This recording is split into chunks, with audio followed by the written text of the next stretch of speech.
Today, for the first time, we're going to cruise with the windshield down in the Jeep Gladiator.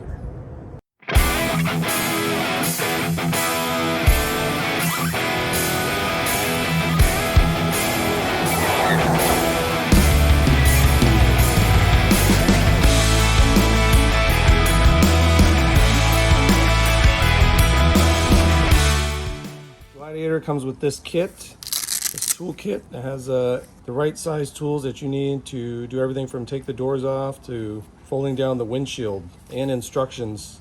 In order to take these doors off, you're going to take T40 and undo this fastener right here.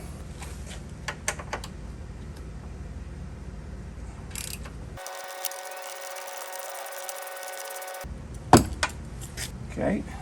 That was kind of what holds the door open. It's funny, the instructions don't mention anything about the wiring harness, although I'm pretty sure you have to pull it out or unplug it from here.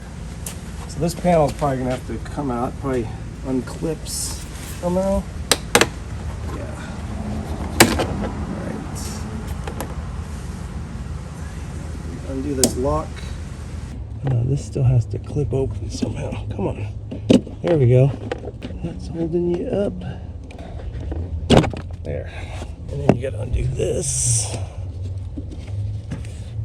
Oh, and this panel just clips back in. You don't want that sticking out. And you're gonna want to use the T50 that says right there.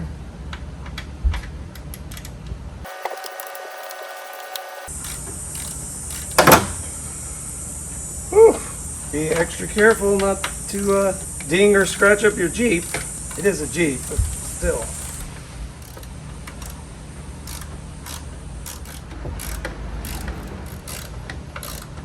A few moments later.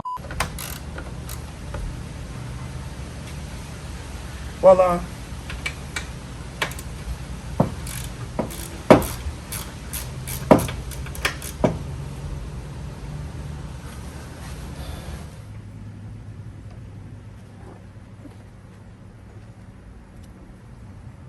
What's really cool too is the Jeep has this storage area right underneath the rear seat that allows you to put your hardware in a place you won't lose it.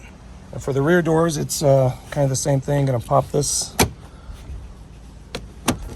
panel out. To undo that, I'm probably gonna move the seat forward here, but we're gonna undo that fastener, and then the two holding the door on.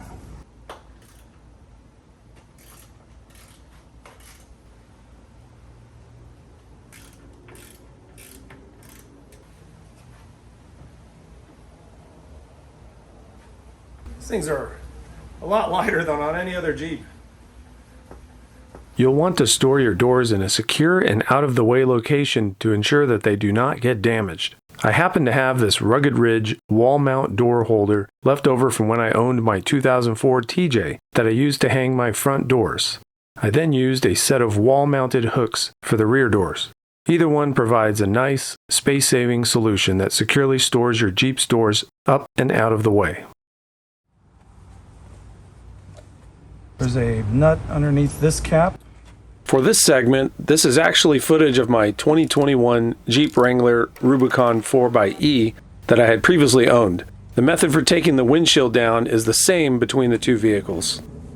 Okay, this is where I've heard that this doesn't want to come off easy, and that sure seems to be the case. These windshield wipers were so hard to remove due to the tapered ends of the studs that I had to use this ball joint removal tool in order to remove them.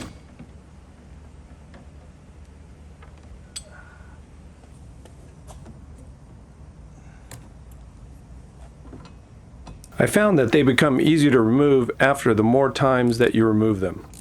Although this was rather frustrating for it to take this much effort to perform something that is actually relatively simple to do. Above the windshield, there are 4 bolts that can be removed with the T40 bit that is included in the Jeep toolkit. Once those are removed, you need to either open your soft top or remove the front freedom panels of your Jeep, as they prevent the windshield from folding down.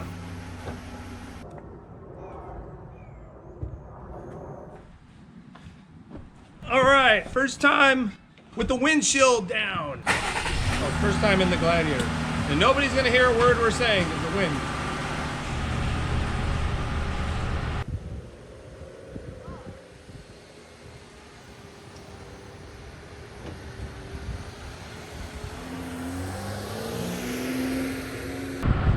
Oh, feel the air coming at us. Wait, no better way to get more air than this.